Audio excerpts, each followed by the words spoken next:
Thanks God, this is shiny morning. Jumpa lagi dengan Garasi Cerita di pagi yang cerah. Di era digital kali ini, manusia punya kekhawatiran akan dikalahkan oleh artificial intelligence. Manusia tak lagi dilihat sebagai subjek, tetapi tak lebih dari sebuah algoritma. Kali ini kita akan bahas buku Citizen 4.0 yang merupakan kelanjutan dari buku Superhero Juga Manusia yang telah dibahas di Garasi Cerita. Sekilas pengetahuan bahwa Citizen 4.0 merupakan penjelasan dari marketing 4.0, sementara Superhero Juga Manusia merupakan penjelasan dari marketing 3.0. Menyambung hubungan antara buku Citizen 4.0 dengan Superhero Juga Manusia yang ditulis oleh Hermawan Kartajaya. Ini merupakan tulisan untuk kado ulang tahun Hermawan Kartajaya. Kalau Superhero Juga Manusia ini merupakan kado tulisan beliau untuk memperingati usia yang ke-65. Sementara Citizen 4.0 ditulis sebagai kado untuk ulang tahun yang ke-70. Buku Citizen 4.0 menandai perjalanan hidup umat manusia sekaligus juga sebagai customer dari sebuah bisnis. Hermawan mengawali penjelasan tentang perjalanan hidup manusia dengan refleksi dirinya sendiri, dengan menuliskan perjalanan hidup manusia mulai dari usia 0 hingga 10, 10 hingga 20, 20 hingga 30 dan seterusnya hingga sampai ke 80 plus.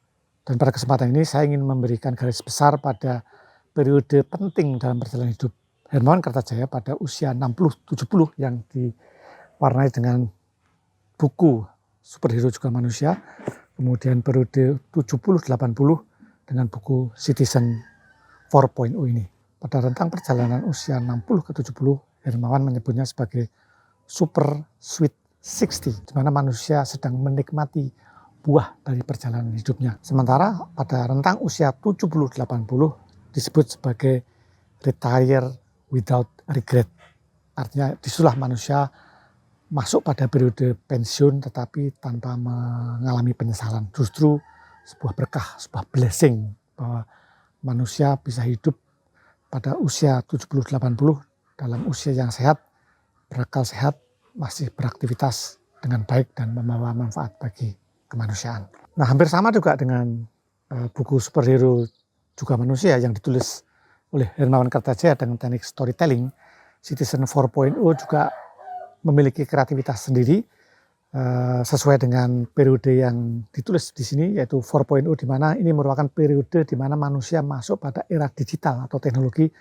Maka buku ini selain ditulis dalam bentuk teks juga dilengkapi dengan tautan-tautan yang berupa barcode QR code, di mana kita bisa men-scan lalu di situ ada video, ada lagu yang mengiringi ketika kita membaca. Ini saya kira merupakan terobosan yang sangat kreatif pada penulisan sebuah buku. Buku ini secara garis besar dibagi menjadi 3 bagian. Bagian yang pertama adalah why, jadi filosofi mengapa buku ini ditulis. Sebagian besar berisi tentang kisah perjalanan hidup Hermawan Kartajaya dengan permenungannya sebagai seorang guru marketing. Kemudian yang kedua adalah what, jadi lebih menjelaskan tentang apa itu tahapan marketing 4.0. Kemudian yang terakhir membahas tentang how, bagaimana sebuah bisnis, sebuah usaha harus memiliki siasat untuk masuk pada era 4.0 tersebut. Pada bagian yang pertama tentang why, ini lebih berisi tentang cerita personal Hermawan Kartajaya atau personal stories yang dilalui dengan paradoks, di mana paradoks yang pertama kita hidup di era online tapi sekaligus juga memperhatikan tentang offline. Kemudian paradoks yang kedua adalah tidak hanya hidup dalam style tapi juga substance. Jadi jangan hanya sekedar gaya tapi juga harus ada isi atau substansi dari apa yang kita lakukan. Kemudian yang ketiga ini yang tadi menjadi premis awal bahwa ada kekhawatiran bahwa manusia akan digantikan oleh mesin. Maka justru disitulah paradoksnya bagaimana manusia berdampingan atau machine and human. Kita harus bersiasat bagaimana mesin atau artificial intelligence membantu kita dalam kehidupan sehari-hari, bukan menggantikan atau mengambil alih peran dari manusia itu sendiri. Nah, pada bagian what atau apa itu 4.0, sebagian besar membahas tentang pergeseran pemahaman tentang bagaimana selama ini kita harus mulai mengubah mindset mulai dari pikiran vertikal menjadi horizontal. Artinya kalau dulu kita memikir sebagai perusahaan yang selalu jagoan nomor satu, kecap nomor satu, maka kita harus mulai berpikir secara horizontal, tidak lagi vertikal. Dan yang kedua, kita tidak bisa lagi berada pada situasi yang eksklusif, tapi justru yang inklusif, merangkul semua, memperhatikan semua pihak, terutama kelompok rentan, ada perempuan, anak-anak, orang tua, disabilitas, dan sebagainya. Dan yang ketiga, kita tidak lagi ego sektoral, tidak lagi individual, tapi sudah mulai pada aspek sosial. Kalau dalam perusahaan tidak lagi mengejar profit, tapi juga memperhatikan people dan planet. Di dalam 4.0 juga menjelaskan perjalanan usia manusia.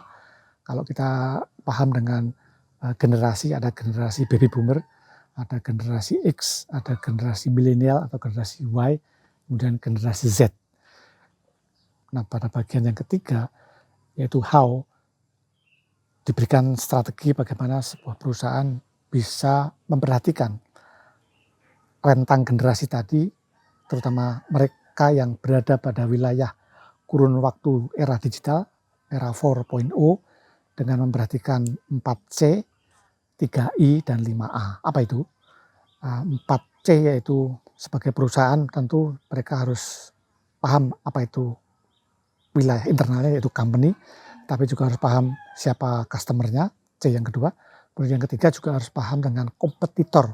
Jadi company, customer, and competitor. Tapi terakhir juga tidak boleh lupa yaitu change atau perubahan itu sendiri yang adalah sebuah keniscayaan. Termasuk bagaimana perubahan pada era digital. Kemudian strategi yang ketiga adalah 3I.